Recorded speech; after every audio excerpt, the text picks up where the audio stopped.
Friends of Esperanza, ladies and gentlemen, glad that you can join us today. A special welcome to our guest speakers from Switzerland and France, John, Litzy, and Pierre. In the last couple of months here in Hong Kong, we went suddenly from an almost COVID-free city to one with tens of thousands of cases every day. We are just focusing all our energy combating the pandemic here. But people living in different parts of the world are witnessing also military encounters, geopolitical conflicts, trade wars, market upheavals, natural disasters, and more. These are events that impact severely on the lives of millions of people. As the old saying goes, the only thing in life that we can expect is the unexpected. So we need to be ready for what surprises life will bring us. It is not possible to predict what the next black swan will be, but we can prepare ourselves better for the volatile, uncertain, complex, and ambiguous world, this VUCA world of ours. Esperanza, our humble NGO, was established 3.5 years ago. We seek to advocate new ways to live, learn, and work, and channel community resources to support innovators in Hong Kong and from around the world to effect meaningful changes in the 21st century. We started off with the theme of Reimagine education as our inaugural initiative. Our original intention was to move on to other themes after a couple of years, when we have built a large enough supporter base to maintain the development momentum. But the subject is simply too complex and too important to address in such a short time. We're still working on this theme with experts from Hong Kong and from around the world, and we hope to reach a sustainable stage before long. Learning, meanwhile, has gone beyond the four walls of the classroom and the first 20-odd years of a person's life. Schools are no longer the only learning provider. Technology has enabled us to learn anything, anywhere, anytime, and with anyone. More importantly, technology is catalyzing changes on a daily basis. We are not just talking about e-learning or online learning anymore. If implemented effectively, EdTech can induce fundamental changes to teaching and learning, making education more personal, effective, and inclusive. On a broader level, EdTech can drive innovation in various industries in the digital age and play an integral role in ensuring the competitiveness and sustainable development of our communities. The pandemic has perversely accelerated the urgency and the pace of digital transformation for all organizations. Different sectors from financial services, retail and hospitality, manufacturing and logistics to the delivery of medical and health services can now leverage on new disruptive technologies to adopt novel approaches for the operation and development. The transition into a digital economy will result in a dramatic change in the mix of jobs. According to a McKinsey study, by 2030, 1 in 16 workers may need to switch to new occupations. More than half of the displaced low-wage workers may need to shift to occupations requiring different skills in order to remain employed. These momentous changes have increased the urgency for us to reskill and upskill ourselves. In the last few centuries, when education was synonymous with formal schooling, the government would set the policy in a top-down manner, leaving the execution to different implementation agencies. Education, or more precisely, learning, is now organized in a flatter, less hierarchical, and more community-based structure. Last year, we saw the need to do a mapping study of the learning ecosystem in Hong Kong to better understand what the key players are doing and what else different parties can do to foster and to nurture more effective learning innovations. We are grateful to our research partners, Supercharger Ventures and Blue Elephant Capital, as well as many of you acting as our interviewees and survey respondents. We have now completed a report with recommendations on how we can build a more vibrant learning innovation ecosystem in Hong Kong. We look forward to hearing your views later on in the session.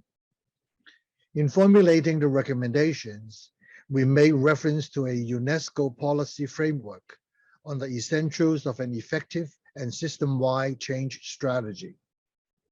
The report has grouped the recommendations into 6 categories, namely goal setting, capacity building, uptake of AdTech Solutions, funding support, collaboration with the Greater Bay Area, and ecosystem development. Let me highlight for you some of the key recommendations. 1, goal setting. A majority of our interviewees and survey respondents would like to see government play a bigger role. Under the ecosystem framework, however, the government cannot and should not be the only change agent.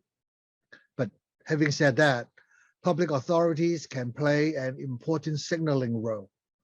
The government can be the education, innovation, and technology champion, providing a vision for society and developing clear goals, guidelines, and metrics of success. It can also lead by example as an early adopter of innovations. 2, capacity building. Educators in our survey have pointed out that this is the most important driver in developing a vibrant education system. I would like to underline the important role of education leaders. Learning these days has become interdisciplinary. Our education leaders need to be properly equipped with different skills, from the science of learning, technology applications, stakeholder engagement, to change management. Besides providing funding for hardware, governments and donors should make teacher training in the digital age a key funding priority, starting with pre-service teachers. An effective first step to build up capacity is to train the trainers. This applies not just to the education sector, but also to human resource managers and enterprise training providers. It is important to ensure that we can deliver best-in-class learning in the new and fast-developing fields. Universities and other education service providers can work with leading EdTech solution providers and institutions from around the world as their content partners or local training partners. It is with this very objective in mind that Esperanza introduced the Adventures GBA Fellowship in 2020 to identify and support the introduction of innovative learning solutions in Hong Kong and Asia. I have been working with different startups for some time now.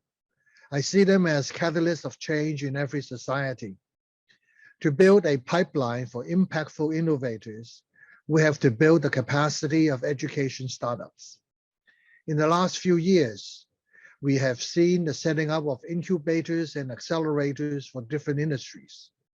Since staff development is crucial to business reengineering, it is high time we have similar setups for EdTech. Our institutions can provide more business matching and market intelligence support for both local EdTech startups and others looking to expand into Asia through Hong Kong. The third point is uptake of EdTech solutions. Closely related to capacity building is the identification and selection of appropriate and effective learning solutions. A virtual marketplace can go a long way to encourage adoption of new learning solutions. EdSearch, which is part of the International Society for Technology Education, ISTE, has recently launched such a platform called the EdSearch Product Index. Research and evidence of EdTech solutions is one of the core information provided on this platform. Professional institutions from around the world are paying increasing attention to the need for a scientific and evidence-based approach in AdTech solution development. This will be the subject of the ensuing keynote and discussion later on in the session. Universities in Hong Kong could seriously look into how they could provide the research, the accreditation, and localization support for AdTech solutions for Hong Kong and the region. Peer learning is the most effective way in driving new practices. We should build networks of progressive schools and organizations to share and showcase best practices and encourage peer-led support. These networks can run testbeds and challenges to co-create the next practices with AdTech ventures and potential uses. Our report has highlighted opportunities in higher education and workforce developments and how education providers can leverage technology to innovate the who, what, and how of their business models. Hong Kong can position itself as a center of innovation and excellence for higher and continuing education in the Greater Bay Area, with our education institutions taking the lead to integrate technology into their service offerings. The business sector can play a vital role by integrating talent development into the ESG strategy and CSR initiatives. Instead of just donating hardware and consumables, spending resources to support learning, innovation, and technology within the company and in the community will be even more meaningful and impactful. Fourth point is funding support. Funding is one of the pain points of startups. This is particularly the case for EdTech startups because they tend to have longer business development cycles and lower, though more stable, returns. EdTech investments in Hong Kong has yet to go mainstream. The government, the foundations, and businesses can all play useful roles in this regard. There is actually no shortage of government funding, but the funding schemes need to be aligned with policy intents and priorities, moving away from an input hardware-driven approach to a capacity-building, output-oriented model, and from conventional classroom-style teaching to hybrid learning. The government in Hong Kong could take the lead to invest in EdTech ventures under the recently announced Strategic Tech Fund. It is high time also for foundations to discard the for-profit and non-profit dichotomy. The work of the Jacobs Foundation is a stellar example of how foundations work with VCs, universities, and startups to support the research, development, and piloting of EdTech solutions that generate great social value. Private banks in Hong Kong could follow their head offices to promote impact investment opportunities in EdTech. Mainstream investors can learn from more experienced EdTech investors and source deal flows through cross-border co-investments. Businesses can consider strategic corporate investments in EdTech ventures. The fifth point is Greater Bay Area. Many people point out that the small local market of Hong Kong is an inherent weakness. Perhaps so, but we must not let the size of our city limit our imagination. We should continue to think big. We are in the best position to collaborate with authorities in the GBA in research and development, in piloting of EdTech solutions, localization of international offerings, development and sharing of best practices, teacher and startup development, and more. We can also capitalize on the outreach strategy of mainland EdTech businesses and work together with these ventures in the development of overseas marketing opportunities. The last point is ecosystem development. Building a vibrant learning ecosystem will require multi-level engagement and coordination. In Finland, the city mayor has established a Helsinki education hub together with the University of Helsinki. The objective is to bring EdTech innovators, startups, investors, incubators, accelerators, learners, teachers, pedagogical experts, researchers, corporations, and public organizations, all under one roof, physically and virtually, in order to develop together with all the parties concerned new and innovative ideas that would benefit the community. Currently, there is no single organization in Hong Kong that has a dedicated mandate to promote and support learning, innovation, and technology with all the stakeholders. Setting up a hub here, similar to the one in Helsinki, can be a good first step to develop Hong Kong into a learning, innovation, and technology hub in the Greater Bay Area.